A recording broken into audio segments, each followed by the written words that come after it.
almost everybody that you meet is a gamer in a way or form. And suddenly, a few years later, you're talking to people who met each other on your game, who are now getting married, who live on two different sides of the world. I also get this kind of opportunity, I think, because I am a woman in the games industry. There are not many of them. Dit is Ga toch gamen, de podcast die gamen serieus neemt. In elke aflevering een nieuwe bijzondere gast aan tafel die ons meeneemt over de toppen en door de dalen van de gaming industry. Ik ben jouw host Niels Vermeeren. Game on!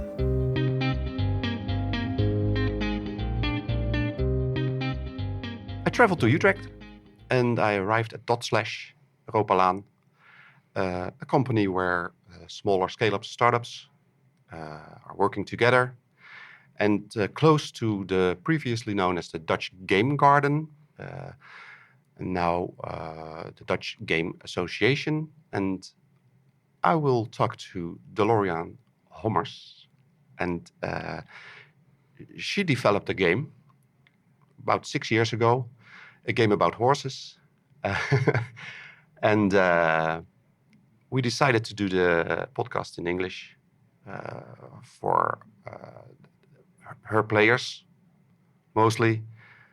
She has quite a large community in the English-speaking world, and we thought it would be nice if they don't have to use Duolingo or learn Dutch before listening to her story about her game, Horse Reality. So, Deloryan, welcome, and well, Thank you. Thanks a lot for having me here. We're in the, like I said, // It's a beautiful place, centrally located in the Netherlands. And they have a podcast studio. That is why this is looking so great.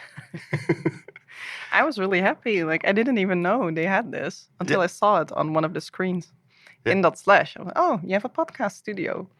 I'm going to record a podcast. Cool. Yeah, it's truly amazing. So also a professional gear. So I'm really happy that we could record this at your place. First of all, why did you develop a game? I think it wasn't necessarily that I wanted to make a game. I was about 16, 18-ish, and I wanted to play a game about horses, because I was at that age where I started to go to school. Like, you go to university at some time. When I was 20, I got my own place, and it's just getting trickier and trickier to, be around horses. My aunt already moved away when I was quite young, so I didn't really have access to her farm and horses anymore. And when I went to school, you don't really have the time or the budget anymore to go horse riding. So that's kind of when I thought, okay, how can I still, get some part of this passion, this hobby of mine, without actually being able to be with horses? And that's why I thought, okay, horse games. But around that time, you had a lot of games that were very childish. And I remember specifically that there was a Barbie game. And this Barbie game was, I always explain it to people. You got a horse, and it was all in 3D, and then you had to brush the horse. And then so you go with your mouse. You're like, oh, brush the horse. Yay. That was my little, sarcasm. Like, oh, yay, I'm brushing my digital horse. It's one of those things where I feel like that is fun in real life if you have to touch a real horse and you can feel the warmth and, you can kind of cuddle with it. But on a screen, it felt just really, really boring. And the other part was things that you're going into the fantasy kind of stuff, like My Little Pony. It became very childish, very colorful, things with like unicorns and Pegasi. And I just felt like this is just not it for me. I can see how that works for maybe 12-year-old girls, but not for someone who is reaching and entering adulthood. Mm-hmm. So that's kind of when I thought, okay, it's not there. I can't find it, at least. Maybe it was there, but I couldn't find it. And I thought, well, can't I make something myself? And at that time, the only thing that I knew was HTML and CSS. Mm-hmm. So I don't know how much the listeners will know, but it's kind of like the first building bricks of making a website. Yeah. And it's all very static, but I thought, well, that is something that I'm familiar with, so maybe I can make something in the form of a website. I think that's kind of how the whole thing started. And it was just a hobby project. I was just thinking like, oh, it would be fun if. Many games have horses in them, like World of Warcraft, or many games do have horses, but they're usually just for, getting from place A to place B. Yeah, exactly. So they're the traveling option, and they look cool. But you do not have to really care for them or feed them or stuff like that. So, but your game eventually developed to a very realistic horse breeding game. What was so interesting about that? Well, I think initially the intention was not even to make a realistic horse game. I think the intention was I wanted to make a horse game towards adults. And I already knew I don't know anything 3D. I haven't worked with Unity, Unreal, whatever else there is out there. So I thought things with website making, I got the basics. So that is something I can do. I know that around that time you had these websites that were called, I know you had Omerta Barafranca. I don't know how you exactly pronounce it, but it was this kind of like mobster game where you had to play a gangster, and it was like, steal candy from a baby, and then you grow to steal a car and you become a real mobster. And it was very forum-based. And I just kind of felt like, that is the kind of stuff that I could do.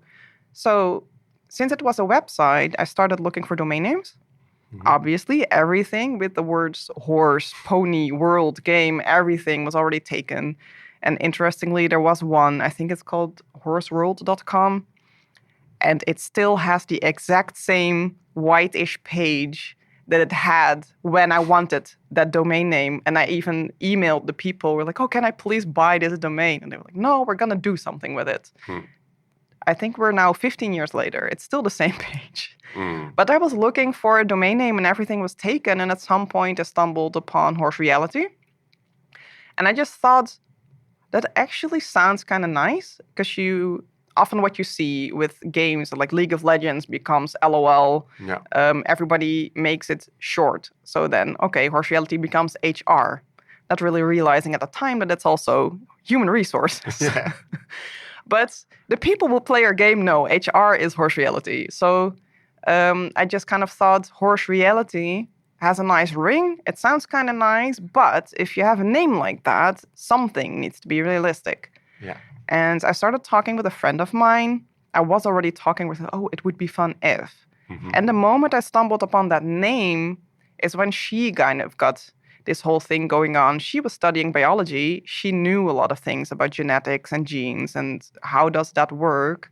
And she said like, but if we're going to call it Horse Reality, then we can actually make really cool pictures of the horses, and that we can create this genetic system where you can make sure that the horses actually inherit color like real life.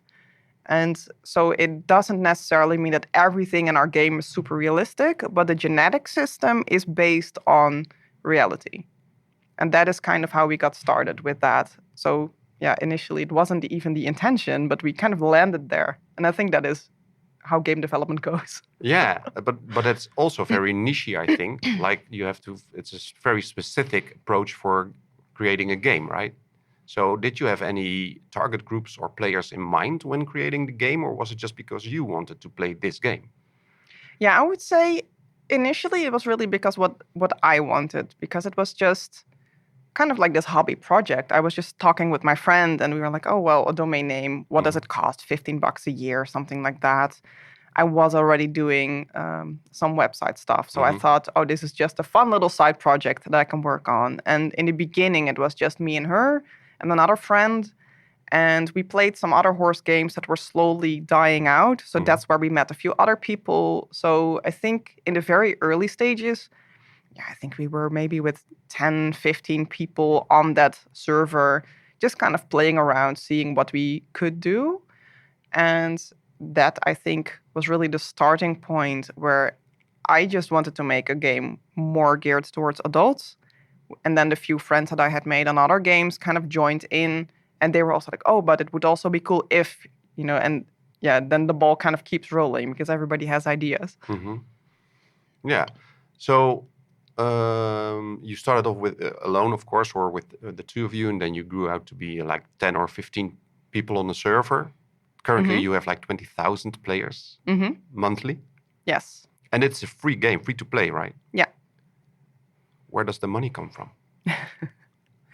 Yeah, that's always an interesting question. People are always curious about that. If I tell people that I'm running a game studio and I made a horse game, people are always like, so, but how do you earn money with this? Everybody's always really confused. So for people who don't really come from the game industry, they are always surprised. They always think like, oh, how do people earn money with it? But actually for people who play games, it's quite common to spend money on games. And it's quite similar to how everything works on mobile games, to be honest. Like a lot of times when you play a game, you can buy this kind of, special currency in the game. And in a lot of games, it's like diamonds or some kind of cash.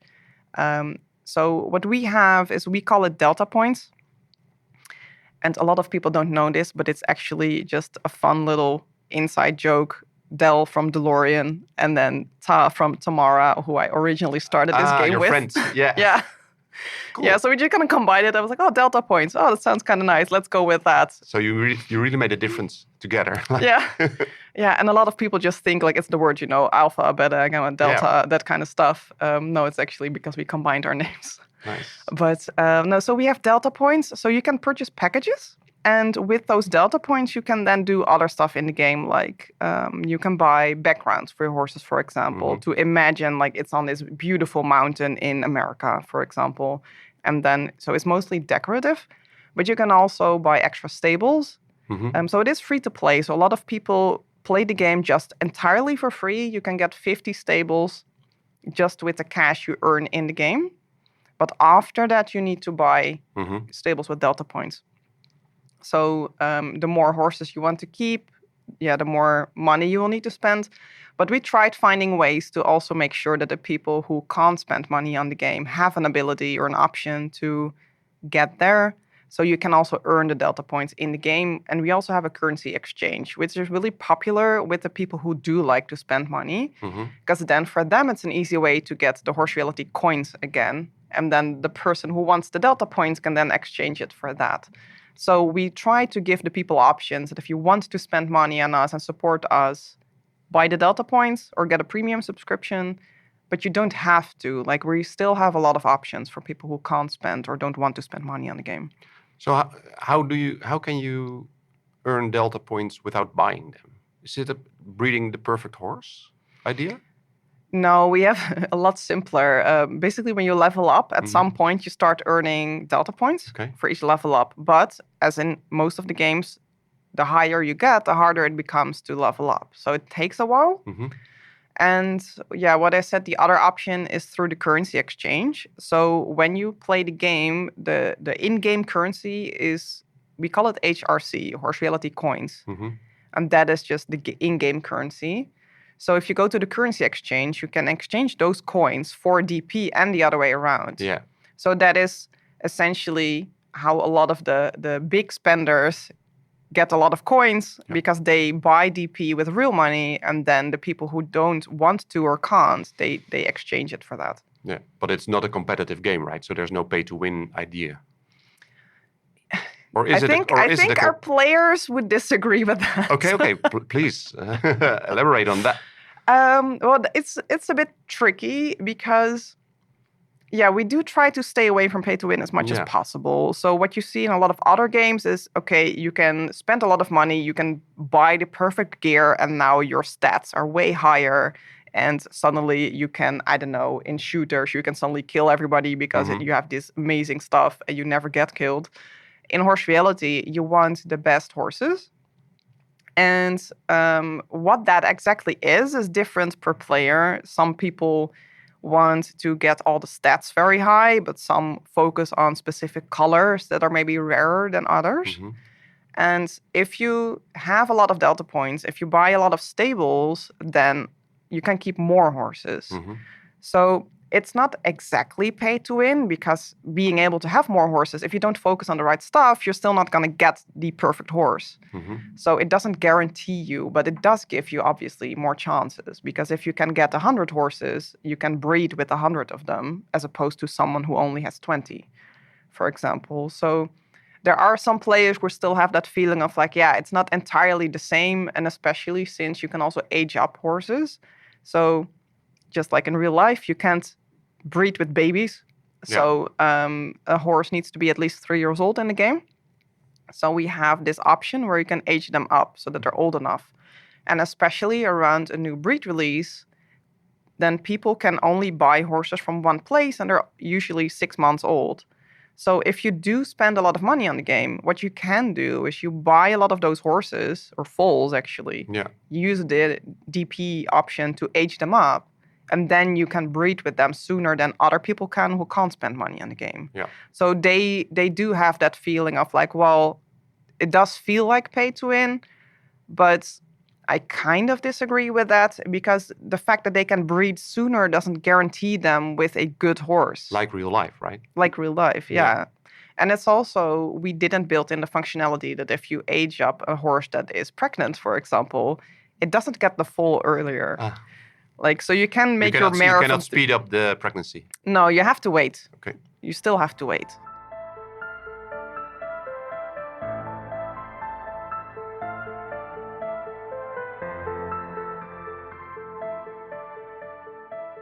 So how do you breed the perfect horse? That's a good question. It depends on what you're looking for. No, I think we have a few factors that we tie in with horse reality. So we have something that we call genetic potential that is quite important. So the genetic potential, how I usually explain it, it's kind of like the talent a horse has, the potential it has to be great, so to say. So it's, if you think of soccer, for example, if your parents are both great at soccer, it doesn't guarantee that if you get born, you're also good at it. You will still need training. You will still need to do stuff. But the fact that your parents are really good at it does probably add in with the fact how talented you are, or what you have genetically. Like Max Verstappen, right? Yeah, with racing parents. And for example. So it's kind of like some of the stuff is built in your genes, but it doesn't mean that, you automatically will be super good, so to say. So we tie in a few of those factors. So the genetic potential is one of them. So that's how talented you are. Then we have some other stats for health, for example. We have the color genetics, which is what color will this horse get. And I think the whole combination of everything together is what I would define as a good horse. But the thing is, do you want a specific color? Then what you would like is you want that color and you want all the stats as high as possible. And what you will see, because there are so many genetic options and variations in the game, that the chance is very small that you're going to get that one perfect horse. But the more you keep breeding, the higher those stats will become in the end. So you can get there at some point. But a lot of times what we did in the past is that we divided the genetics in different continents in the game. And if people would buy a horse out of Africa, for example, maybe that one had good health, and then the special colors were available in Europe, for example. So you still have to, combine those to get those stats up. So it was quite difficult in the beginning, but now a lot of players play the game and they've been breeding a lot. So now they sell their horses, which are already quite good. So technically, the players already have created a whole, a full herd of horses. I would say they created this whole herd already, which consists of horses that have really great stats.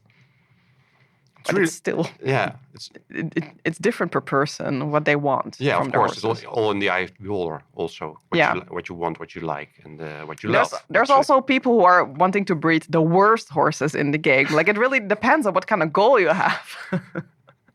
But what would the worst horse look like? Do they die in your game, the horses?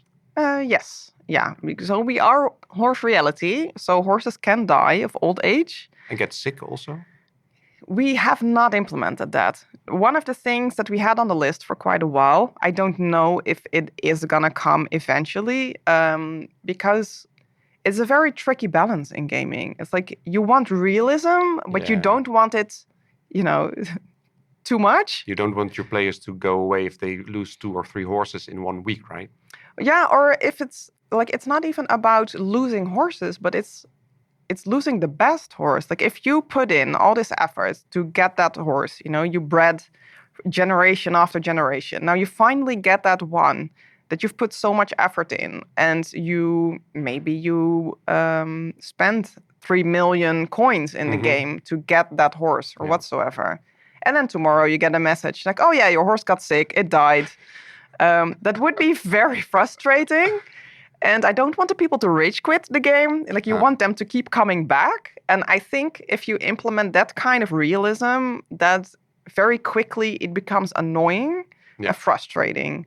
And I think that is always the one balance that we're trying to aim for. So one of the things that we have implemented, for example, is something that we call the overo-lethal white syndrome. It's a very difficult word, but basically it is kind of a genetic defect, which when the foal gets born and it has 2 copies of that gene, it means the intestines are not fully developed. So it basically means this horse cannot poop. Yeah. If you cannot poop, where does it go? Yeah. So in real life, this horse will not live for more than 72 hours. And if you keep it alive that long, then it's going to die in excruciating pain. Yeah.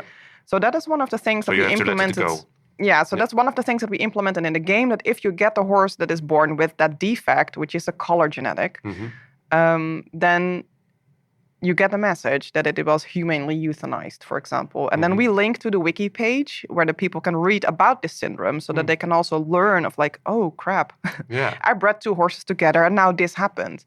And the reason that we implemented this is because you're breeding a horse, your foal gets born, but now it's humanely euthanized. So it's sad that this foal got euthanized, but it was also just born, so you didn't really get that attached to it yet. Yeah, perfect. As with an adult horse, who you maybe you've already had it for 20 in-game years, you trained it up, you put so much effort in it. So I feel like in that case, we found that kind of balance where you can say, okay, this we can implement because we teach the people that this exists.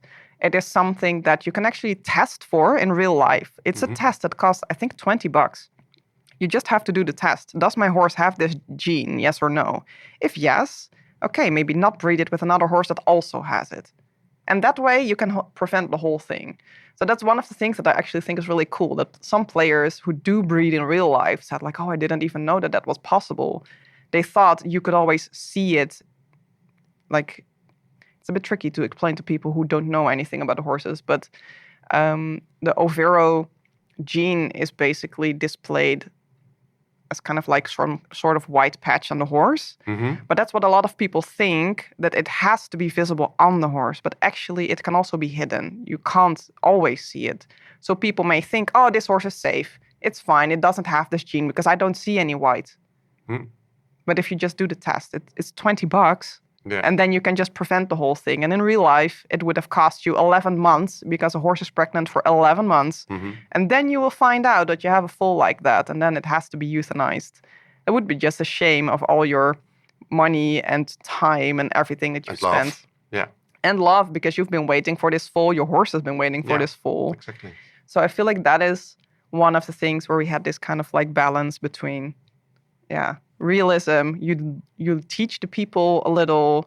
You're not too attached yet to this foal, and then implementing it like that in the game. And also very educational, right? Because players that don't breed horses in real life might even not know about this gene or about the consequence. Even people who do breed horses, they might not always know. And I think that's just very interesting. So we do try, I would say, if we can, we like to also teach the people a little, but it was never really my aim, so to say. Like, it's not that I want to become one of those serious games where everything is about, oh, you need to learn about genetics. I don't really want to push people in the direction, but I want them to give the option that if you want to learn more, then we have a wiki. We have information and pieces and bits throughout the game where you can learn more. But some people also just want to hoard pretty horses, and they just come to the game and just grab and collect everything that they like and see, and they don't care about the stats at all. It's kind of like Pokemon, where you just grab and catch everything. That's nice. So, well, here I am talking about horses. Never had a horse in my life. Don't know much about horses. But I'm thinking about Danielle, my previous co-host, who is really into horses. I'm sorry, Danielle, but I wish you were here, actually, because I'm sure you had many, many questions for Deloryan, considering your knowledge about horses. Can you elaborate a little bit more on the rare colors, what are people looking for? Except, of course, they want what they like themselves, but I'm sure there's like a color that everybody is looking for, maybe like the black rose or something like that. Is there something like that? Well, I mean, it's again one of those things that is different per person. People just have different preferences. It's like if you are looking for a partner, you might like a partner with brown hair, blonde hair, or ginger. I would say the same goes for horses. I know that what a lot of people like is you have what is called the gray gene. So basically, as an adult, if we grow older, you get gray hair eventually. Some people get it all the way when they're in the 80s, and other people already start in their 20s. That gene is also visible in horses. But some horses, they have that gene and age very quickly. They're already fully gray in the first 3 years. And then you have others who also take their whole lives to get to that fully white stage. And I would say that the horses who take their whole lives, they're very interesting to look at because they start with their original color, which is, for example, black. And then the graying process starts, and it just creates these fascinating patterns at some point, because it really depends on which stage they're at and what the horse looks like. And there are some very fascinating color options in there that some people like. But you also have a big group of haters who really hate it, because if the original color is a really fancy color, and then the horse turns 3 in the game, and then poof, it's white.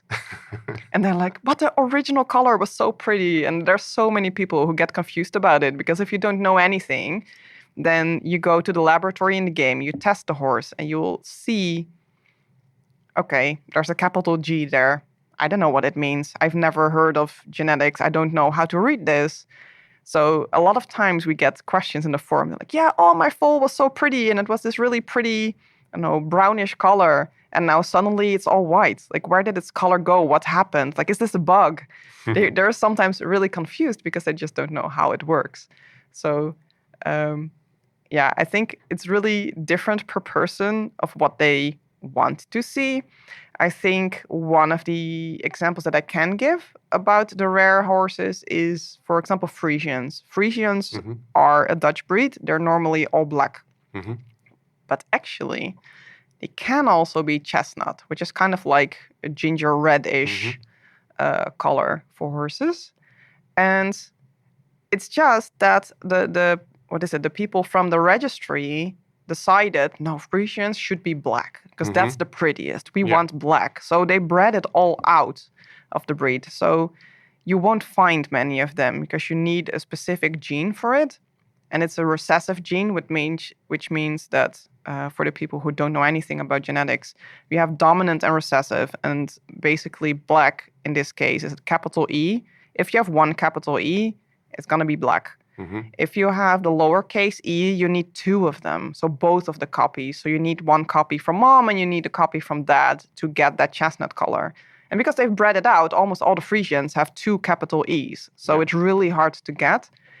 But it's possible. So we put it in the game. And that's sometimes really confusing for people, because they're like, no, but the registry says they should only be in black. Yeah, but that they want that does not mean it's not possible. And that's a big difference in our game, because people sometimes are really set on the fact, but the registry says. Yeah, but that's because humans decided that this is something that we wanted. Yeah, but nature still allows. But nature still allows you to get that color. And that is, it's a very interesting topic in the game sometimes because some people really hate it. And does the game also let you crossbreed, like two different breeds together? And what happens in horse breeding when you do that? Well, we have not implemented that because we don't have this fancy 3D system that allows you to do it easily. We kind of felt like if we're called Horse Reality, then if you do crossbreed two breeds, you also want to show what that breed looks like. Yeah.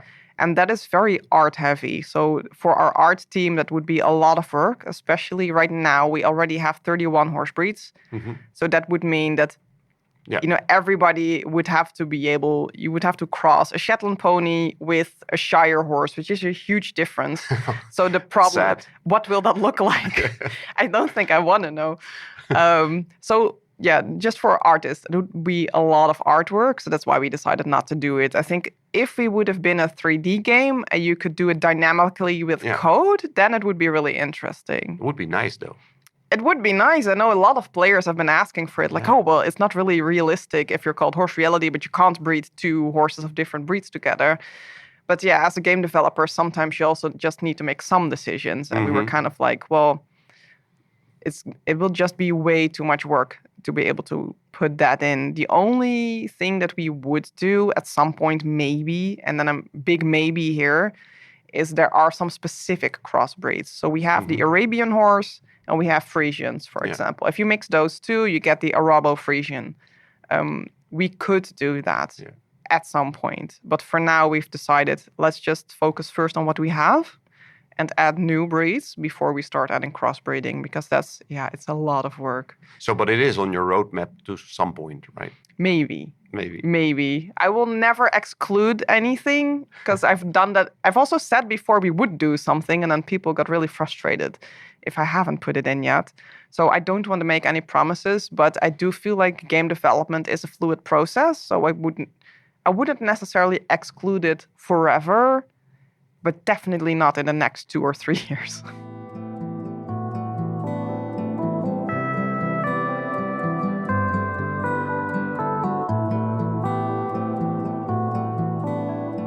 You already talked about your community and their wishes for the game, or the bugs they are reporting, of course. How do you work with them? Do you have a community manager? Are you on it yourself? It's been a process, for sure. When I started the game originally and I released it in late 2018, I did most of the community work myself. I know that at the beginning, I explained myself a lot of times. So when people were questioning me, I would explain, but this is why I did X, Y, Z. But the thing is, one is gaming community, they usually, there's probably exceptions, but most of the people in the game community don't actually know how game development goes. So if I say, oh, I want this, all they hear is, oh, this is going to come. So to them, especially in the beginning when I was explaining myself, like, oh yeah, I'm doing this and this because I want to do that and that. But it doesn't mean that it is going to come. Like you may run into roadblocks, you may run into technical limitations. There's a lot of reasons why sometimes you cannot do things. So that was definitely a process. And at some point I decided like, okay, I need a community manager to help me with this because at that point, I was the one coding everything and then also trying to explain to the community. And at some point, it just cost me a lot of time to just talk to the community. And I feel like that is the most difficult part because on the one hand, people want you to talk to them. They want us to, be visible. But if I do that, it means that I have way less time to actually develop the game. If you don't do it, then the people are always frustrated. Yeah, your communication sucks, but you guys never talk. You never finish anything. It's like, yeah, but if I keep talking to you guys, then I can't finish my work. So it was always this ultimate, balance finding, so to say. So nowadays we have one community manager who handles the game's community, mostly in the game itself. And she also does the support mail, for example. So if people have trouble getting into their accounts or if there are payment issues, then we refer them to the contact form so that we can solve the problem through there. We have, in the game itself, we have a forum in the news section. And with the forum, we're getting a lot of help. So we have asked people from the community, like, hey, do you want to become a forum moderator so that they can keep specific that topics. in track? Yeah, well, for us, not even specific topics. It's just kind of like they keep an eye out just on the forum itself, making sure that people play nicely. It's surprising how often you need to play the police officer in a game like this, because if people, were talking in DMs, they were messaging each other, and then someone said something rude, and you're like, oh no, this person said that about me, and blah, blah, blah. So that is very time consuming. But at the same time, we do feel like it's important, because otherwise some of the people will just kind of go rampant. And we really want to do our best to create a supportive and welcoming community. But it's not always easy, because horse people are very passionate. They have opinions about how should a horse be raised, how should you treat your horses. So I've gotten messages from players who are like, oh, you never feed your horses, you need to take care of them. And I'm like, but they're pixel ponies, like nothing happens. But it shows how attached people get to their pixel ponies. And I remember when I was 15, 16, I was playing games like this. It also, like, you really create this bond with your pixel pony, because that is the thing you have at that moment. And we call it pixel ponies, because I don't know, it's kind of fun. Term. Yeah. But it's just, if you don't, you don't have money or the means or whatever to go horse riding, so then you find a game, you get in there, you start with your little herd of 5 or 6 horses, and you grow out, and then you breed some, and it just gives you this really satisfying and fulfilling feeling of like, oh, I did this. I bred these horses, and I'm learning things, and I'm expanding my herd. So for some people, if then you don't care for your horses, they can be quite mad that other people are like, yeah, but you have to feed them, and you have to care for them, and you have to love them. Well, for other people, it's more like, I just want to do something with horses, next to my job or taking care of my kids whatsoever. So it's very, I don't know, I find it very fun to see like the whole different types of people we have in the community and how they behave. And I feel like I'm derailing here. No, you're not. But I'm really interested now, because a lot of games are toxic, and like League of Legends or Valorant. But people also play games because they are looking for a safe space, or trying to escape reality, going to horse reality to escape real reality, or something like that. And you build in a forum and a DM option. Are people safe in this game, or do you get some toxic reactions that are actually really where people really suffer? Because I can imagine playing League of Legends. Yeah. Of course, you're in the moment, you're making a mistake, you get sworn at, and you're like, okay, good, or you crash your keyboard, or you throw your mouse away, and you're like, I'm done with it. But breeding a horse in a game, in a slow game, so to say, could get you really attached to the game, which makes any bad comment hurt maybe even more. So how are you coping with that? How is your community coping with that? I would say that this is a tricky question. I feel like the majority of what we see is that the community is really helpful. They're really welcoming and supportive. So if you go to the forum and you're a new player and you're like, hey, I just started playing, I don't really know how it works or what I'm looking for, then you will find a lot of helpful people who've been playing the game for a long time who'll be like, oh, well, maybe you want to take a look at the wiki, or maybe I can help you with some horses. So a lot of times there's a big group of people where they're like, hey, I can lend you some of my horses, or I can get you some cash to get you started. Like, they are really supportive. But like, there's some people in the game who have been playing for quite a while. They know what they're doing. They know what they're looking for. And they're not always as nice to new people, especially since we have a wiki where you can find a lot of information. So sometimes you get some nasty ones like, oh, well, can't you just read the rules? Can't you just read the wiki? And I'm like, well, but also our game has so much that I can definitely see as a beginner, it's very overwhelming. So that's something we have on our roadmap to work on to make it, an easier onboarding journey. Because you come into the game and you immediately see everything. You can go everywhere. So I can see how for a new player it's a lot. But if you've been playing this game, and we have people who have been playing for 5-6 years, sure, you know everything. You know everything that we've been doing. Yeah. And it might look annoying if, the new people keep asking the same kind of questions. But that is actually not their problem. That is our problem as a game studio. We need to make sure that the new people enter the game more easily and that they can get to this understanding. So that's why right now we have this on our roadmap to work on.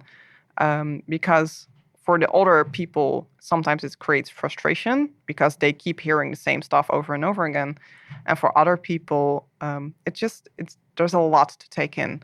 So it's a bit much. But I think one of the problems, for example, is how attached people can be to their horses.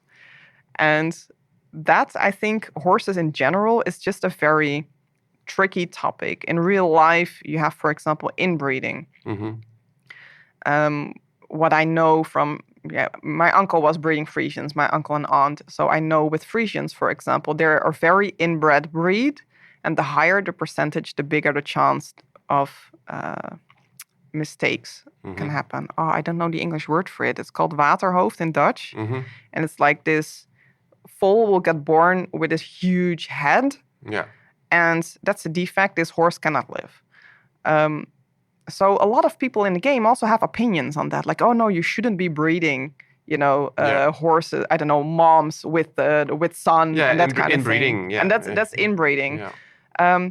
Whereas other people are like, well, you know what? This is a game. Like, we know in real life we shouldn't do it, but you're playing a game for fun. So I am going to do it here. Just going to try and see what comes out. And in some cases, people just want this specific color or they want specific stats. And it's just easier to do breed mom with brother or with mom with son, for example, because increasing those stats just becomes a lot easier. But then other people have very big opinions on it. Like, no, you shouldn't be doing that.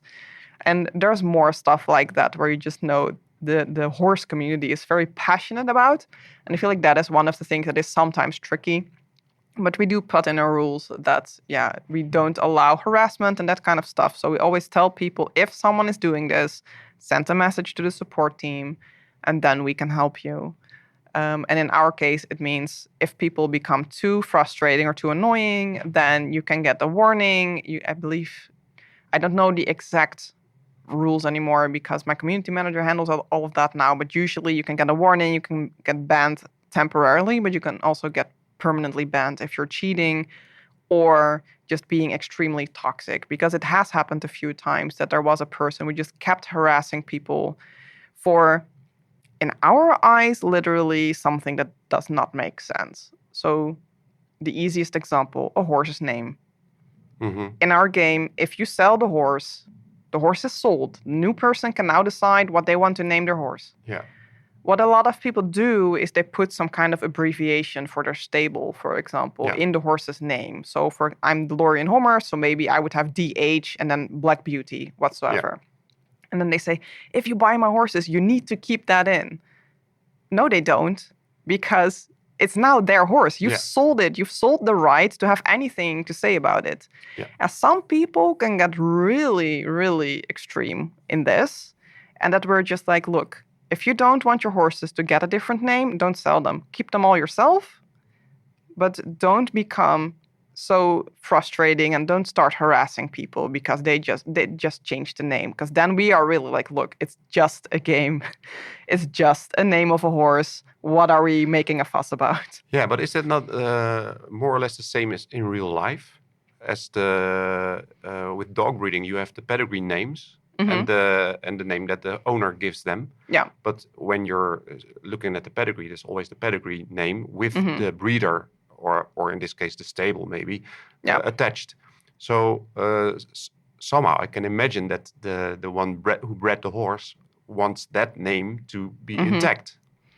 Yeah. What we have is the breeders. We call it the estate name.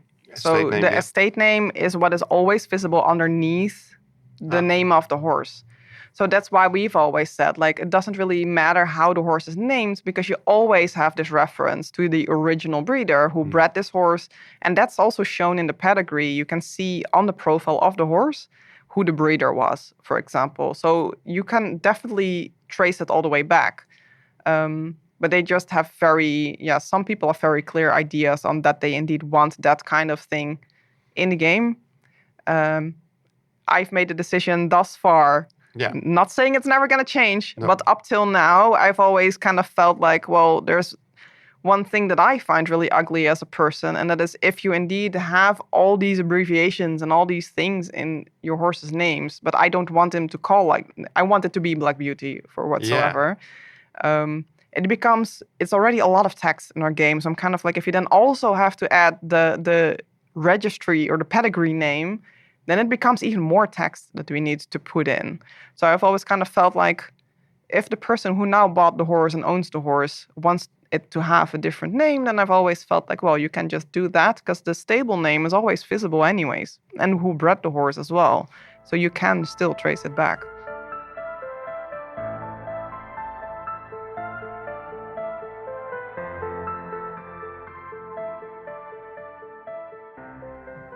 Were you a gamer when you were younger, and how were you raised as a gamer? Did your family play games? Did your parents play games? Did they give you a lot of freedom in exploring or in making mistakes, for that matter? I'm curious, how was that when you were younger? It's a lot of questions at the same time. Anything you like to share? If I have to go all the way back, I think that's when I still lived in Zotbommel with my mom and dad and one of my brothers at that time. I think I was about 5-6 years old, something like that. I think we had a Sega. Mm-hmm. And I don't think, it's not Tekken. Is it Street Fighter? It's the one where you have the tiger with the blue shorts. Where you can fight. It could be Street Fighter, yeah. I think it was... but it was like Tekken. It's a fight game. It was kind of like... Yeah. One of those. Yeah. I think Tekken, Street Fighter, or Mortal Kombat. It's one of the three, where you have the one with the tiger, and that's the one memory that I have. The tiger in the blue shorts, and then you're fighting against each other. I think that was my dad, probably, who bought that and wanted to do that. So that got me kind of interested already. Then my parents broke up. Mm-hmm. So my mom went away. She took me and my brother with. Then we had... at some point, a stepdad, got another brother, so I have 2 brothers in total. My mom, and at that point, stepdad, he was not really into games, so I don't recall doing much there. And when that was over, we went to a place close to Den Bosch, and that's where I pretty much grew up most of my life. What age were you then? I think 8-ish. Mm-hmm. All right. 8, 9. Something, maybe 7 even. Maybe it happened quite fast after each other, I think. Okay.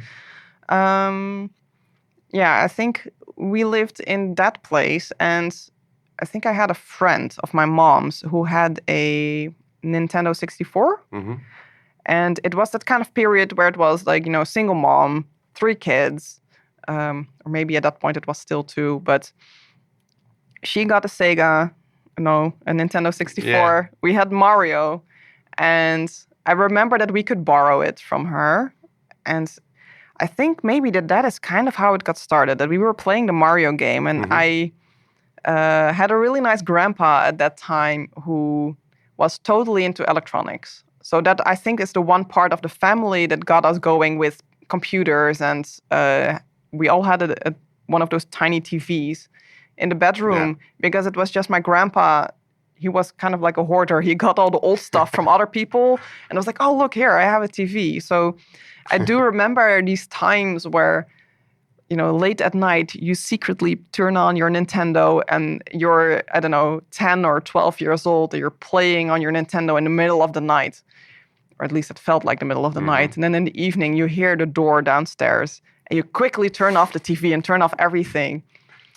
But my mom was smart. She heard everything. So she would come upstairs. She's like, you're awake, aren't you? And then you just pretend to sleep. What would she do? She would put her hand on the TV. Of course, it was warm. It was warm. Yeah. She was like, I know you're awake. Like, I'm going to take away the Nintendo. Like, she would be, you have to sleep. You don't play games in the middle of the night. But I think probably because of my grandpa and having easy access to electronics, that we had a TV, we had a Nintendo that we could borrow from a friend. And I think at some point when I was around 12, I got my first PC. And that's when I started getting more into games. I played a lot of Sims. I played a lot of tycoon games, Zoo Tycoon, Roller Coaster Tycoon. I think at that point you had also kind of like a safari game. Like, it was not Zoo Tycoon, but you could create your whole like African safari kind of thing. And then you have all the the ones with the trains. But I think probably The Sims 2 and Zoo Tycoon I played a lot. Because, I am an animal lover. So I have to play games with animals. And Roller Coaster. I think, the CD that I had totally ruined it by playing it way too often. So that's the kind of game that I've always loved. Is just the, what is it? A bit of simulation building, management. Sandbox. Yeah. I really like, building. Economics. Yeah, I would say I don't really like the economical part, but I just like building worlds. So that's one of the things that I always loved. And I've actually also had a whole section or a time where I played like Anno, Settler, Civilization. Yeah. So it's really like management-y. And at some point, I played more Mario because what my mom would do, even though she was a single mom and 3 kids, but she did put her efforts in that at Christmas, we would be able to get, for example, a Nintendo Wii, and then all 3 of us would play so much on that thing. And what was it? Not an Xbox. No, the GameCube. We had a GameCube, we had a Nintendo Wii, and every time a new one would come out, it would take about a year or so before we had access to it. But I feel like, my mom was actually always quite supportive with that. Because she was kind of like, you know what? You can be playing outside, but if you can play at home with friends, like, I'm good with that. Like, then at least I know you're here. You can't get kidnapped. Nothing bad can happen if you go out, so That's to say. That's a good one. So I feel kind of like Don't play outside, kids.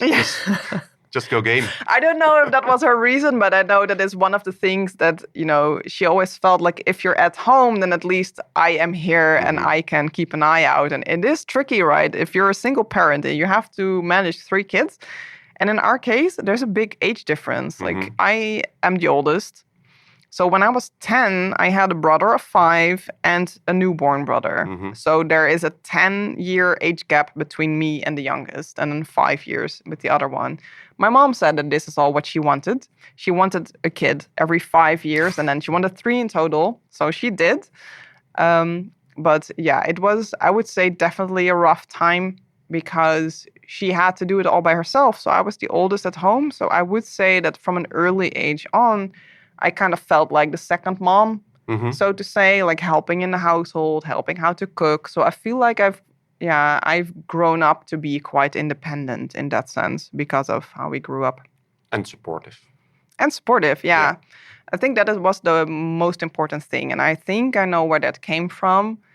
I think this is not something that I've actually told a lot of people, but the reason that my mom broke up with my dad is because he did things that dad should not do with me. Oh. So for me, it's quite easy to talk about because my mom has always supported me in that kind of sense. So apparently I told her that happened. I have the one big memory of my dad saying like, oh, you shouldn't tell your mom because if you tell her, I will kill her. So if you tell that to a 5-year-old, they're not going to tell anyone. And my mom said that I told her, and I still don't know because I'm like, he told me that. Like, I can't imagine myself telling you about it. But she was the kind of mom who was like, there's no way that a 5-year-old is gonna come up with this and make this up. No. So on the same day, she packed her bags, she grabbed everything, she was out. And I feel like you also have stories where, kids try to tell their parents and the parents are like, oh, what are you talking about? Don't be so silly. Don't do this. So I feel very proud of having a mom who took that step and immediately took action. But she also took action in a way that, she sent me to therapy or a form of therapy really early on. We went to the police station when I was 5 or 6 years old. So I feel like in that sense, my mom has always been really supportive in if you want to get something, you will need to work for it, but I will help you get there. I will support you whenever you need it. So I feel like that is the kind of household that I grew up in. But it was definitely rough because, it was just the three of us and our mom, so the four of us technically. But she had to do everything on her own. So, are you still in touch with your dad by any means, or have you? No, not at all. No. I think at that point we moved away, and I know that we've lived in at a camping for a few months because my mom had to go. She went to my aunt at first, but we couldn't stay there for too long. I think my mom said it was just a week or maybe it was a month. It's too long ago to remember. Then we lived at the camping in one of those really old, what is it? Like the caravans. Like the caravan where you cabins. Have to put the old heater on. Yeah. And I remember that it was freezing cold. We were all sleeping in the same room because there was just not much more. But I think my mom got very fortunate that she was able to get a proper house in or near Den Bosch. And I think by that time, I was around 7-ish maybe when we started living there. And so we went through this process of going to the police station and yada yada. And then he got one of those agreements where you can come on the weekend or one day in the weekend, he can come visit under supervision. And I think he came once. And after that, he never showed up anymore. I don't know if he was ashamed or if he had something else going on. I don't know. I only remember that I was really confused that he sent a birthday card to one of my best friends at that time. And I got nothing. And I was so confused. Like, why would you, as a dad, send something to the best friend of, but not to your own daughter? So I was really confused about that. And at some point, I remember that when I got older, I didn't really care as much. I feel like if I tell other people about it, even my own partner, like my husband, he's kind of like, well, if I would see him, I'm gonna, smack him in the face and that kind of stuff. And I'm like, I think if I see him, I wouldn't even recognize him. I would walk right past him. If I would recognize him, I would still walk right past him. Like, I don't hate him. I don't know. I feel like people do dumb stuff. This is maybe an extreme case, but I don't feel any resentment in that regard. I'm just kind of like, life happened. Everybody has their own shit going on. Everybody has something. And I always like to think that is why, it shaped who I am today. And he is part of you, of course. And genetically, emotionally. Yeah. And I mean, I am half Indonesian. Yeah. What a lot of people also don't know because they see my skin and they're like, oh, you're super white. But I'm actually half Indonesian from him. And I love Asian food. I love Asian everything. I went to Japan. I have this obsession with the Japanese culture. I'm like, I should have grown up in a place where they eat rice for breakfast.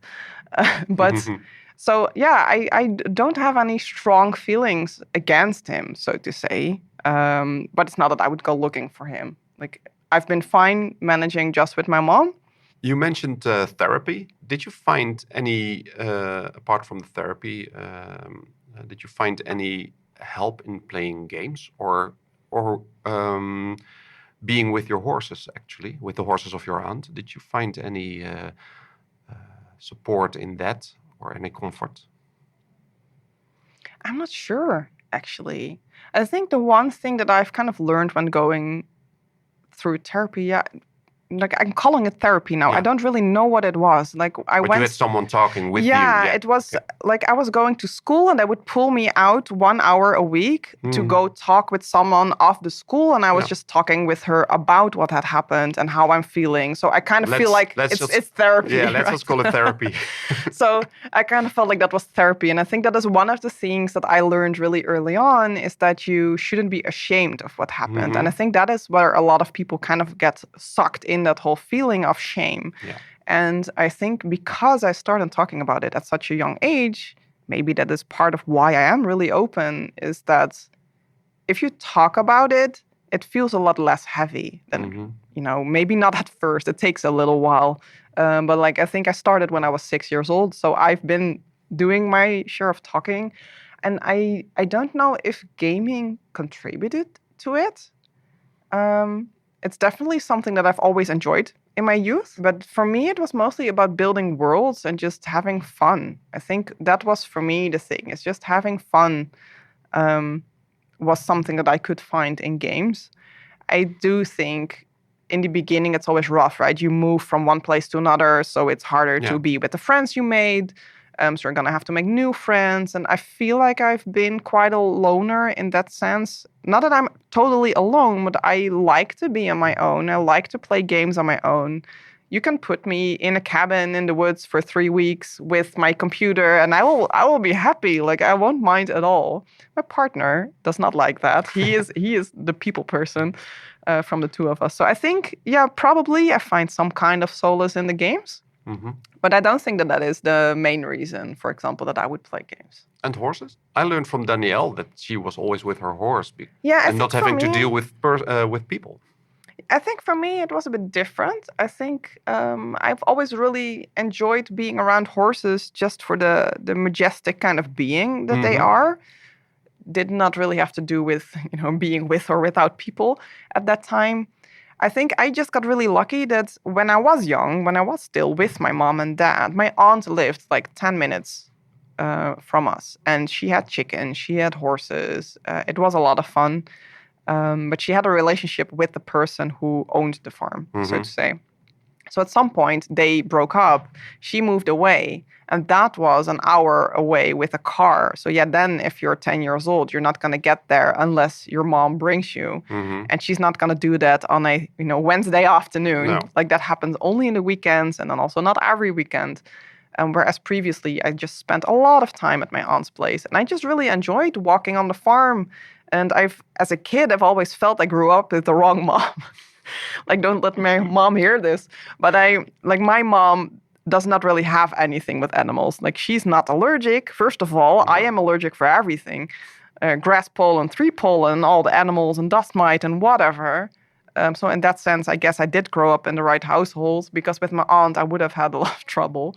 But I just always really enjoyed animals in the first place. I just really like being with them. And at my aunt, I could, grab the fresh egg out of the kitchen coop.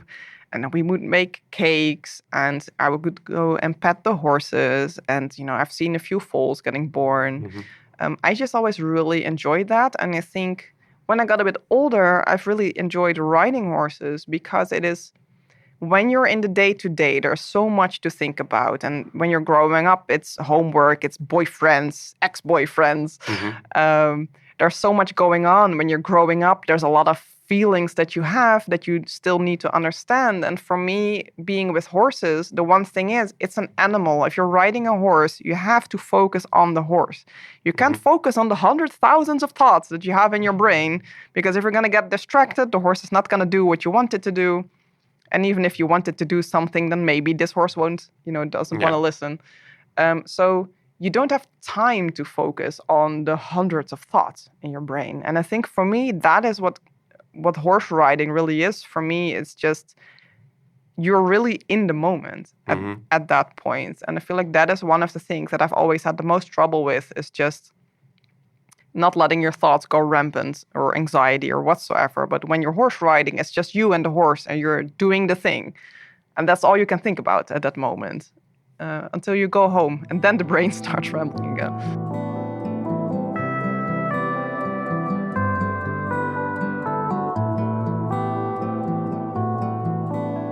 Talked about growing up and playing games, mostly management or sim games,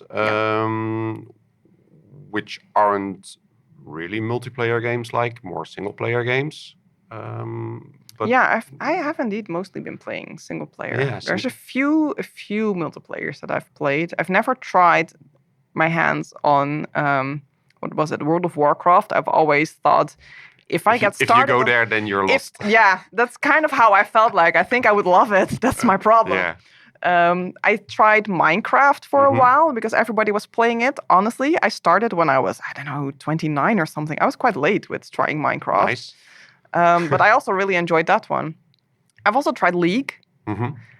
That was not for me. No. If we're talking about toxic communities, I remember that they were, you're just a feeder. And I was like, No, I just suck at the game. Like, I'm just starting. I don't even know what I'm doing. Like, I'm not a feeder. I just suck. Like, people can actually not be good at something, but you're not allowed to in League. Like, you're not allowed to start playing this game and be with someone who knows how to play, because they're going to be super frustrated and they're going to let you know. Yeah.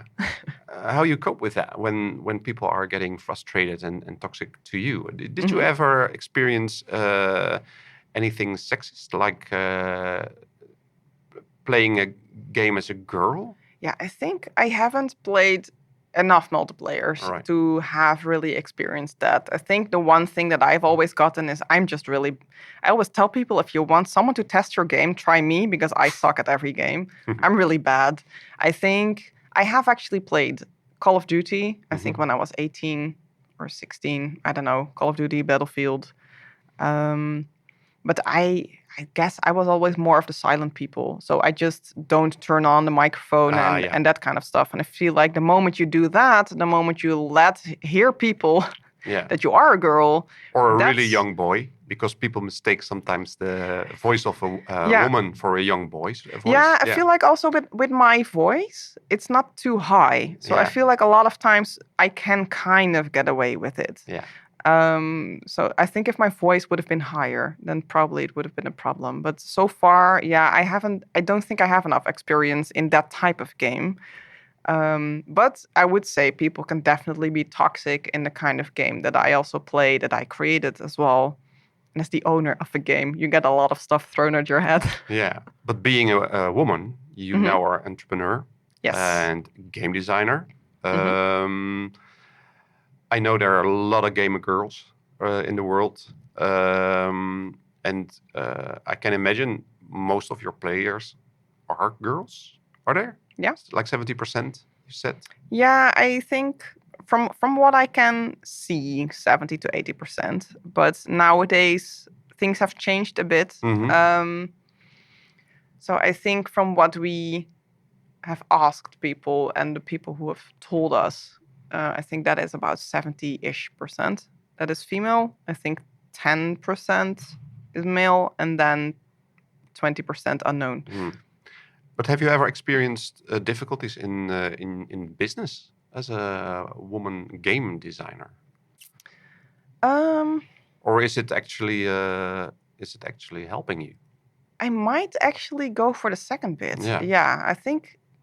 I have to think a little about how I'm answering this, because I feel like, yes, there are definitely situations where it feels a bit tricky. But there's also a lot of situations where it's kind of helping that I'm a woman, because there are not that many women who make games. And well, it's not that no one makes games, but like running a studio is. I'm one of the few in the Netherlands, I would say, where you have a woman as the business owner.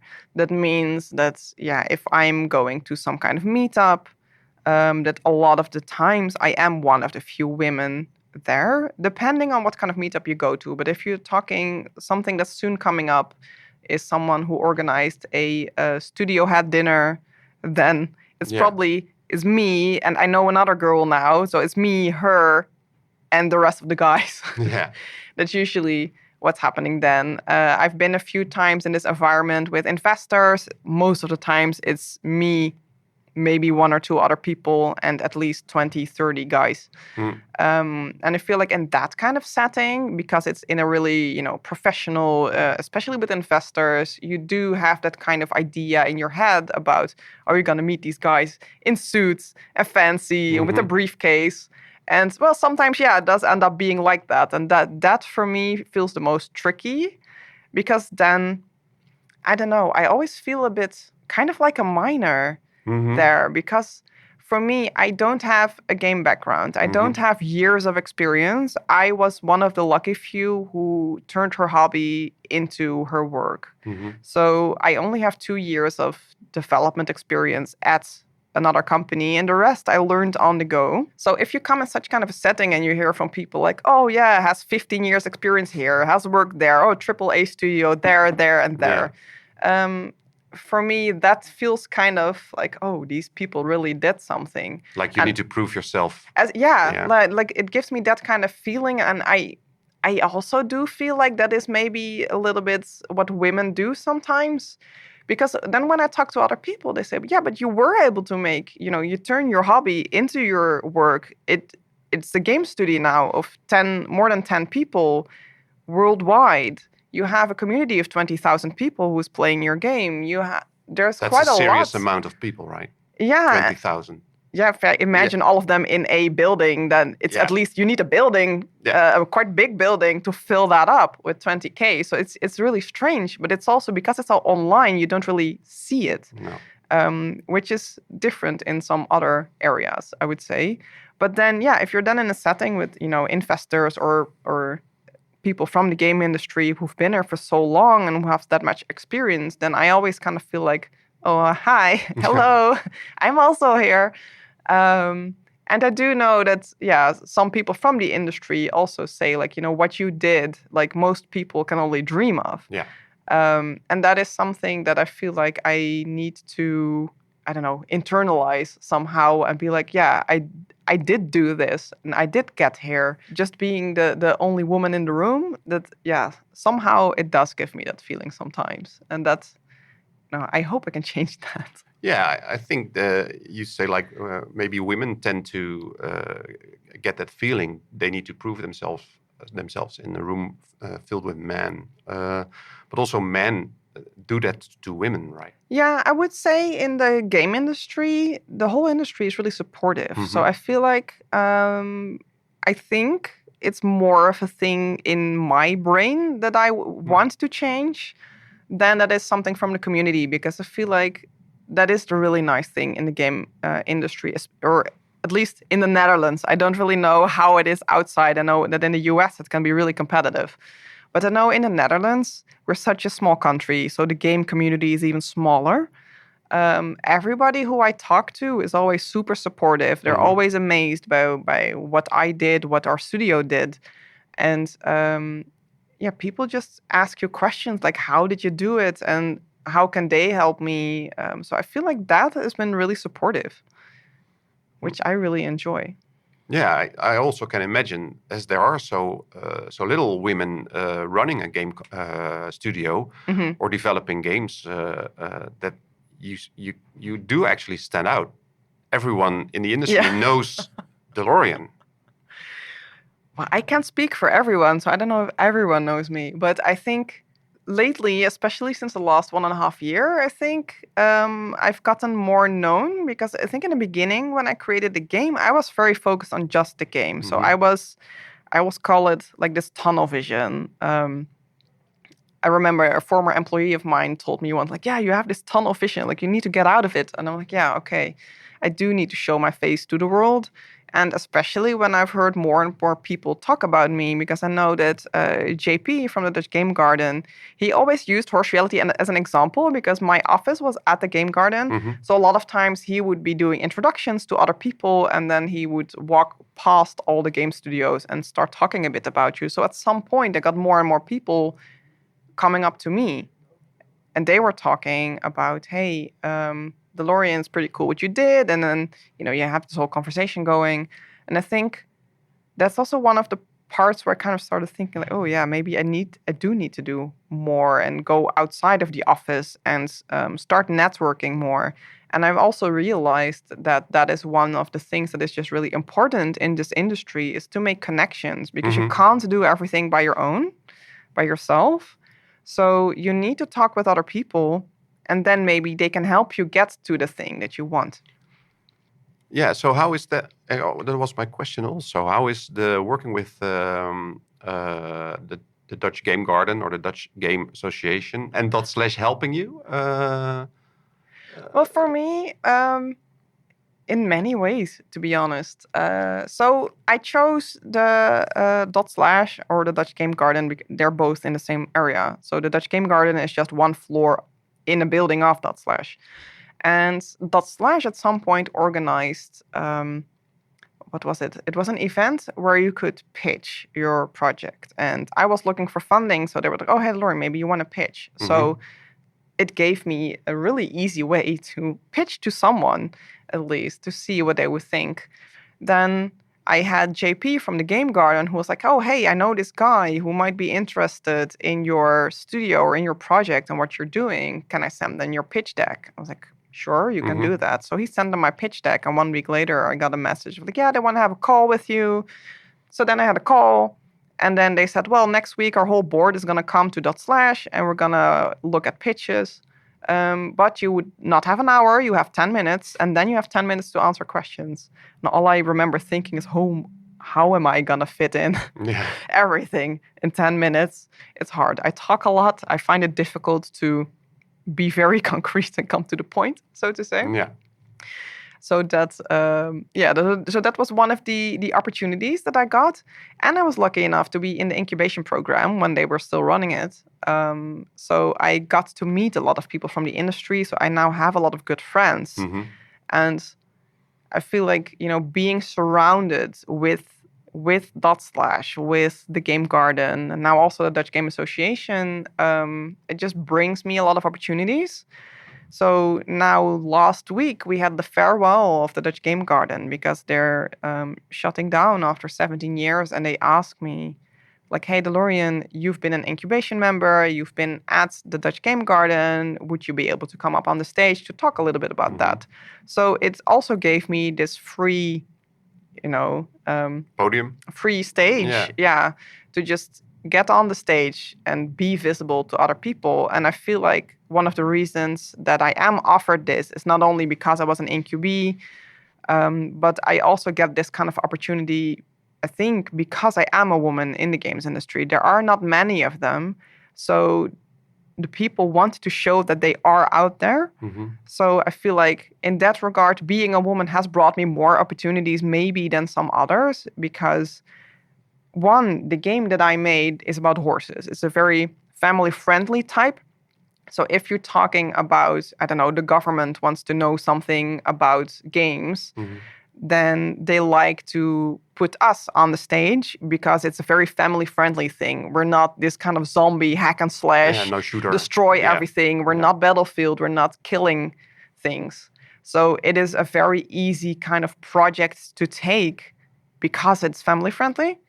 And then on top of that, it's also a woman running the game studio, and the majority of the employees also being women, which is quite unique in this industry. So usually I feel like they pick me for that kind of stuff because it's the ultimate combination of the whole diversity thing that's, everybody now is focusing on more diversity and that kind of stuff. But also because my game is the right kind of game to give a stage to instead of, what I said, the typical hack and slash or shooter. But still, shooters, hack and slash games are most played games. So that's kind of flaw in the idea of the politics, of course.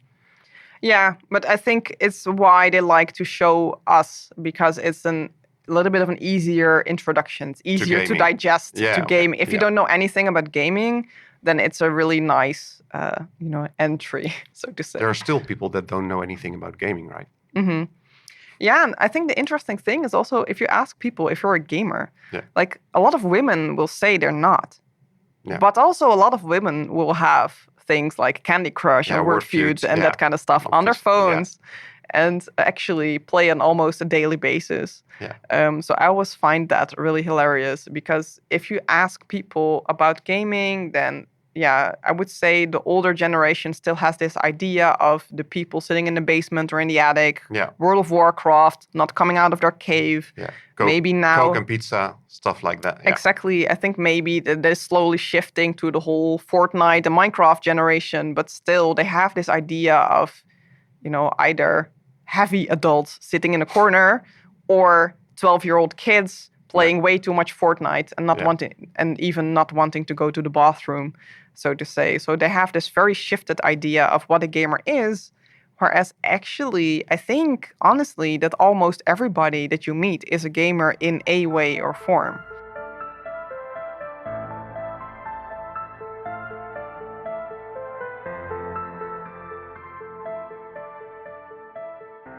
Looking ahead a little, what does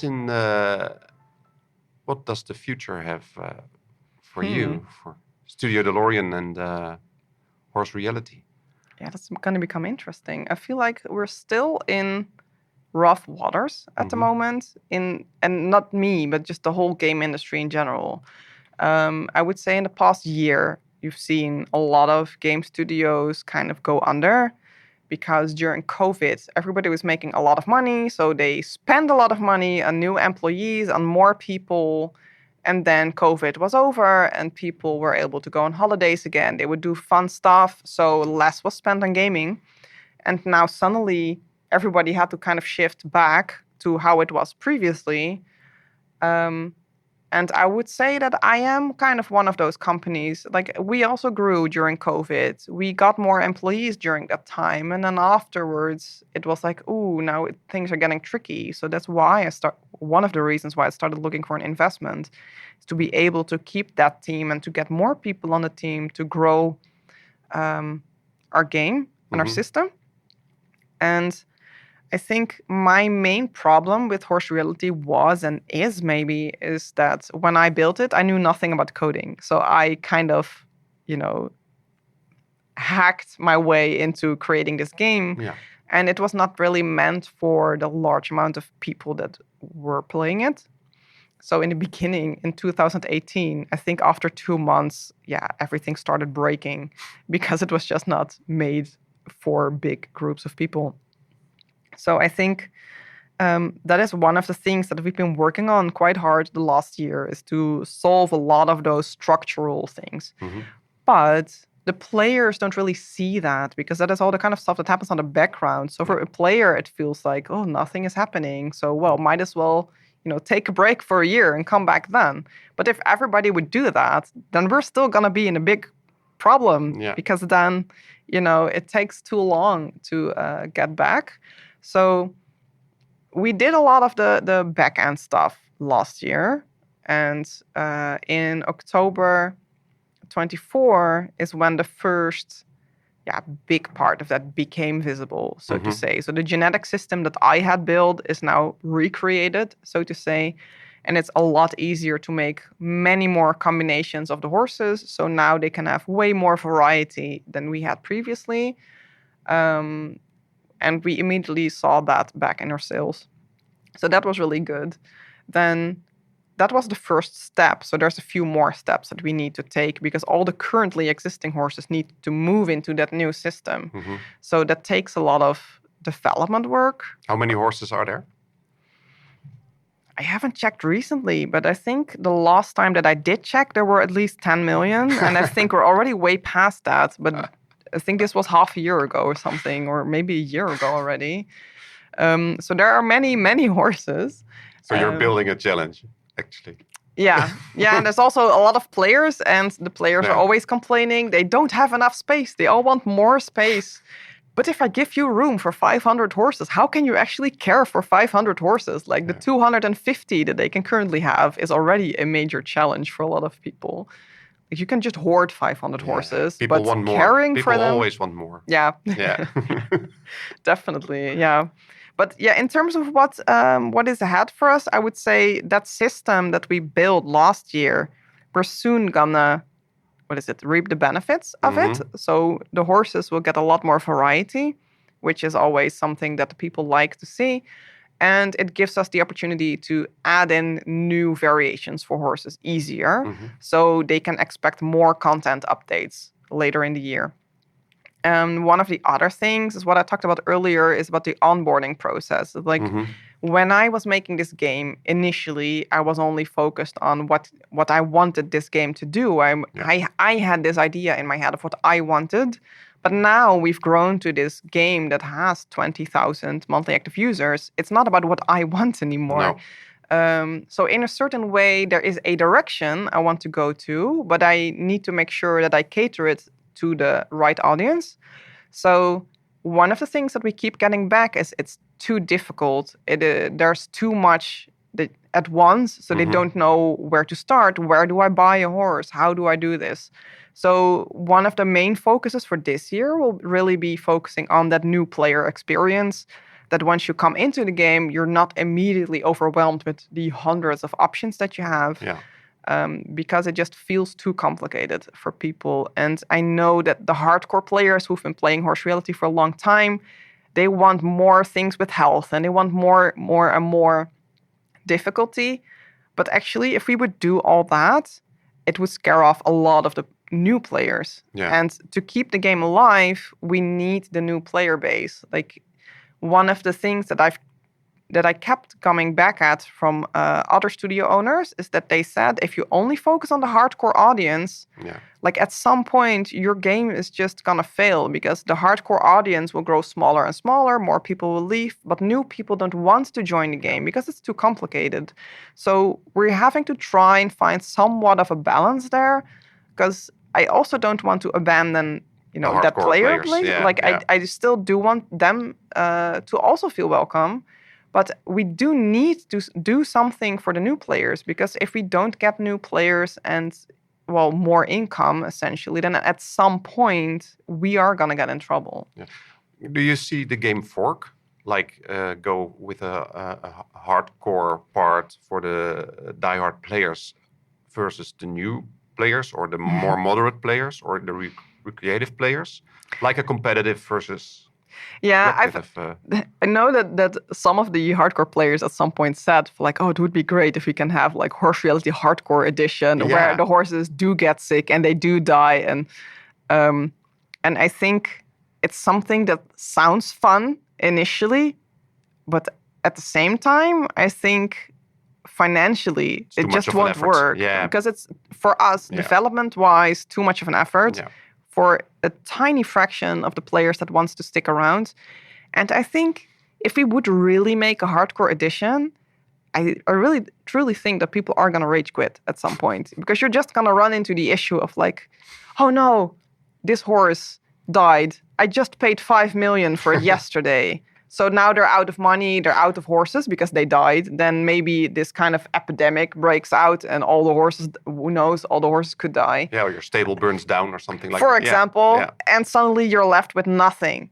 And then what are you going to do then? Like, I know what I would do, not play this game anymore. Yeah. So I feel like, it sounds fun, but I think if I would do it, at some point, it would purely be for my own entertainment, so to say, as an own hobby thing, and I would not want to spend the precious game development time that we have on it, because there's still so much that we want to do. Could it be like a paid version of the game? Like you create the hardcore version, and for the people that really want to want to rage quit, they just pay for it. It could be. But it also would mean that we would still have to divide our development time over two games. Yeah. So I think what I would rather do is I would focus on the current game of Horse Reality and make sure that the new players have a better experience of getting into the game. And then at some point make a different... So not Horse Reality, but there were also a lot of players talking about, can't we have cat reality or dog reality? That kind of stuff. So I am hoping that, and I'm not talking about this year, but I would really hope that in the next 2 or 3 years, we could get to the point to make a different type of Horse Reality game, but then maybe a dog reality, or maybe we still... Sounds really nice. It sounds really nice. I think it's mostly fun for us as a team, because we've been working on the horse game for so long that it would be really nice to think of, another type of game. But I'm also the kind of person who really wants to do one thing well in that sense. So I'm kind of like, there's still so much to explore within the realm of Horse Reality that I'm not sure yet where it will lead to, but it's definitely an idea that I have in my head, like, it would be nice if we can get there in the next few years to make something else. Or even human reality. Yeah, I don't think I want to go there, to be honest. I'm an animal person. Yeah, I know. I know that people are Homo sapiens, but I think I would go with animals for sure. But I would not exclude that it would maybe be something fantasy. Could be, but then still with a genetic system. Yeah, so exactly. I think the one thing that we've really enjoyed as a team is, like, we know now how genetics work. And the idea that you can strategically breed for certain colors or certain statistics. And I think that is the one thing that always put me off on other horse games or animal games. It's just 1-on-1 is something random. You don't have any influence of the outcome. It's kind of like the Tamagotchi kind of thing. Like, you know, 1-on-1 is keep alive something. And I always felt like as an adult, you like that, you know, whatever you're doing has some kind of influence on the outcome. And I think that is the thing that works with horse reality. So if we make another game, that aspect I think would be really important, that you keep that aspect of strategy and influence and looking at the numbers. I feel like it is some kind of a niche group of people, but they do really enjoy it. And they're also not afraid to spend money on that kind of game. So I still feel like there is a market for that. I always ask my guests if there's anything they want, they wish, they need that my audience or listeners, new listeners, can help achieve. So for you as well, is there anything you can think about that could help you at where you're now to reach something where you want to be? Ooh, a few things. I would say if you have kids, to give them the freedom to explore games, but try to be engaged in it as well, because I feel like one of the things that parents don't see a lot of the times is the things behind the scenes, so to say. So indeed, we do have a forum, we do have a messaging system, and there are still, you know, unsafe situations where people end up in. And I think you don't have to go too deeply into it, but just be open-minded and make sure that if your kid has something that you want them to tell you, then they should be able to. So like, don't immediately have these, I don't know, if they're starting to talk to someone like, I made a friend here. I know. No, don't do that. And they unplug the... or they immediately get scared. I know that I was 15, 16 at some point, and they were organizing a meetup for people from the horse game that I was playing. And then obviously for parents, this is very concerning because they're like, what if? What if they're, you know, 50-year-old dudes that you're meeting in a hotel or whatsoever? But also for your kid, it's very comforting to know that if you say like, hey, you know what? We can go together. Yeah. There's no harm in that. You can go together. And if then indeed it would be a 50-year-old dude, then you can pull your kid out of there, literally. Yeah. And I think that is also one of those things with my mom, again. It's like, okay, she would bring me and then she would first, you know, be in that area. It wasn't just in someone's garden. We were 20 people. She came in, she waited until everybody was there. She saw, okay, this is just a group of women. They're all between 15 and 25 something. It's all good.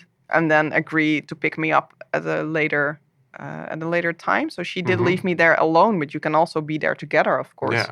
Like, it's really not that big of a deal, I would say. I just feel like as a kid, you need to have that feeling that you could do that and that you feel safe doing it. And I think as long as they feel safe enough to tell you, they will tell you, or at least, you know, talk to you about it. And if they don't talk to you about it, maybe just ask them sometimes, have you met some friends there? Yeah. Like, do you, and are they organizing meetups? Like, I don't know. They're just questions you can ask. And then, it's also up to the kid if they reply truthfully or not. But do you arrange community meetups for HR? I haven't, because our community is quite widespread. So I feel like it's a bit tricky that, like, I could technically organize something in the Netherlands for the people of the Netherlands, but then that is also, for me, the only thing I could do. And then I feel like I'm excluding a big group because a lot of my community is in the US. Yeah, of course, yeah. So I did organize a meetup for my team because obviously they're employees and I can do that and I know where everybody is. But yeah, for my community, I haven't done that. The one thing that I did at some point was when we had an anniversary, it's just a live stream where they could all tap in, so to say, and they could still have a direct, you know, conversation, so to say. But I feel like that is a bit tricky with the audience that I have because it's worldwide. Yeah. I think I had a Dutch server at some point. I could have done it at that time. But you could go to like TwitchCon or GamesCon or DreamHack and set up a smaller meeting. But I feel like that's kind of tricky. So I was at Gamescom at some point, but that was also quite early on. And then again, you still have only the people who are already interested in that kind of conference. So then it's still very limited. So I think the last time that I did go, there was one person. Also, I was in the business area, which doesn't really help if you want to meet up with people from the community. Yeah. But I think the majority of my audience won't go to that kind of conference. You should go to equestrian for example, conference I think if I would go to an horse meetup. If I would go to, like, I don't know, in January you always have the what is it, the Frisian studs. Yeah. There's this stud show. That kind of place could be interesting. But I always feel a bit tricky because my game is also very static. So I feel like it's so strange with Horse Reality to stand there with a booth and with my game because there is not that much to play in that sense. Like you create an account, you breed a horse, and then you have to wait for 2 weeks. Like it's not interesting to go to conferences, so to say. So I haven't really found a way yet on, okay, what could be interesting for us? What could we do there? But so far, I also haven't really had people from the community ask for that kind of thing. I feel like they're really happy with just playing Horse Reality and that it is pretty much anonymous. They can do what they want. They have their, hobby with horses that they're doing online. They're making friends on the game. There was even a couple who got married, I think. Really? That I learned about. Yeah, it was really interesting. We got this email in the support and they were like, yeah, so... And they found each other in the forum of Horse Reality. They found each other on Horse Reality. Yeah, it was amazing. Like we got this email. So we get this email from 2 people. I think, I don't know, one person was living in the US and one in Greece, I think. I don't know if I'm remembering it correctly. But we got this message of like, hey, yeah, we met each other and we've seen each other a few times now and we're gonna move in together, and is it gonna be a problem because we know you shouldn't interact with each other in the same household, but like we've always played separately but now moving in together and we're getting married. And we were like, oh my god, this is so amazing. Because this is not what you expect, right? You're making this game as a hobby, and suddenly a few years later you're talking to people who met each other on your game, who are now getting married, who live on 2 different sides of the world. Like it was really fascinating to learn about that. But that's what's gaming all about, actually, right? Nowadays, the social part of gaming is so important. So. And meeting people with similar interests. Exactly. I think that is also what I had with horses. I've always loved horses my whole life, but the only other person who also likes it is my aunt. Yeah. I didn't really have friends of my own age who were into horses. I feel like if you look at families in general, I feel like, usually there is this one person in the family that has something with horses, so to say. It could be that you have a crazy horse girl in the family who has a lot of friends from that scene. But I feel like in most families, there's always one person who enjoys horses, who maybe goes horse riding, but there's not this big group of people. And for me, it was kind of the same. So also when I started playing horse games, that is finally when I started to meet other people who were also into horses, who I could start talking to about horses. And actually that game meetup that I talked about earlier, that's also how we decided to go on a ride together. So I think with that group, I've went 2 or 3 times maybe. We went on a horse ride together because we finally had people who also wanted to go horse riding together. And not in the setting as in you go to a riding school and you ride in the arena, but just go outside and, I don't know, go for a beach ride or something like that. Like, I do that sometimes still when I'm on a holiday, but my partner doesn't want to have anything to do with horses. So if I go, then it's always me with a random group of people that I don't know. And it's not that it's not fun, but it's very different than when you're with friends who also enjoy horses. And so I think that is one of the powers of Horse Reality is you finally get to meet people who have similar interests. And I've heard from a lot of people who made friends there. So I think that is one of the things that I had not expected at all when making this game. Because I was literally just making a game that I wanted to play at first. And it kept growing to something much bigger than that. So I feel like that is, something I never expected, really. Deloryan, thank you so much for this wonderful conversation.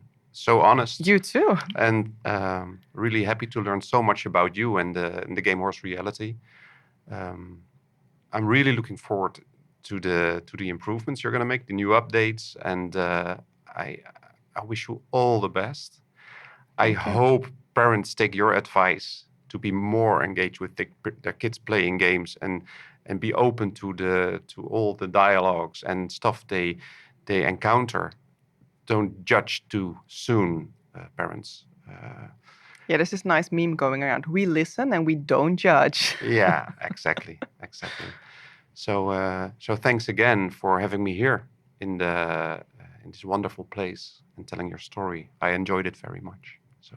Me too. Thank you to you too. Like, I've never done a podcast before, so it was a really interesting experience for me to do this. And it's also really interesting to see, like, what are other people interested in and hearing about the whole journey of horse reality, of Studio Deloryan and myself. So yeah, it's been my pleasure and looking forward. Dit was Gaat toch Gamen. Bedankt voor het luisteren. Vergeet niet om te abonneren voor meer inspirerende verhalen van onze gasten over de wereld van gaming. Volg me op sociale media voor updates en blijf ontdekken wat gamen voor jou kan betekenen. Tot de volgende keer en ga toch gamen.